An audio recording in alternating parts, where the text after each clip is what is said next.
If these walls could speak, they would not only tell the difficult story of how they were decorated, but also of the various conclaves that took place within the space. The Sistine Chapel is named after Pope Sixtus IV, who had it built in 1477. In 1505, his nephew Giuliano de' Medici, Pope Julius II, then asked Michelangelo to decorate this special room. The result is this, one of humanity's greatest treasures. Yet this beauty is not only the work of Michelangelo Buonarroti.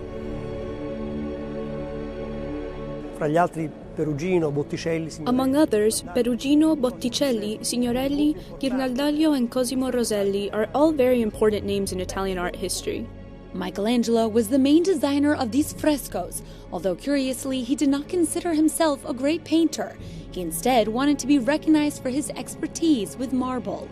In fact, he was already very famous in Florence when he was called to Rome. Julius II wanted him to sculpt his grave, which includes the famous sculpture of Moses at the front. However, this project frustrated Michelangelo, so he received another assignment. Per lui accettare la sfida di dipingere. One of the things that made Michelangelo reluctant to accept this commission from Pope Julius II was the challenge of painting a fresco on such a large surface, because he was a sculptor, not a painter.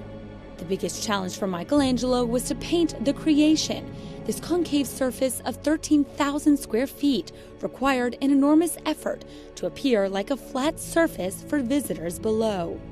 Curiosamente, Interestingly, Michelangelo did not follow a step-by-step process when painting the room.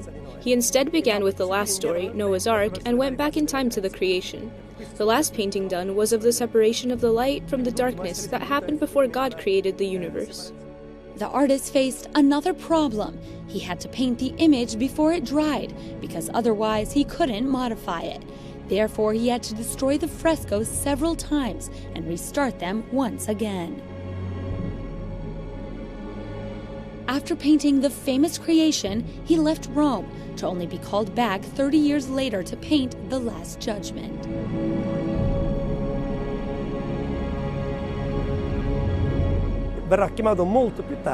He was called much later by Pope Paul III to paint the Last Judgment. The artist was already 60 years old and had a long history behind him. Pope Julius II wanted the whole world to see the great work he had commissioned to Michelangelo as soon as possible. Therefore, the final moments were tortuous for the painter. There was talk of a tense relationship between the pontiff and the artist.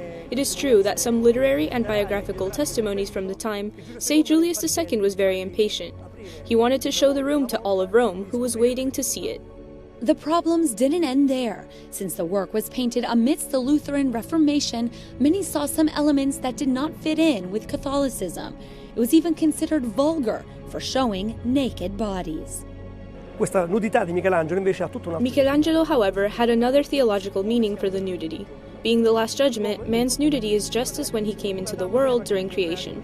It thus ties together the beginning of man, represented with the famous meeting of the hands. It is a humanity outside the dimension of sin, a humanity represented by what exists when one is with God. Yet not everyone could see it that way.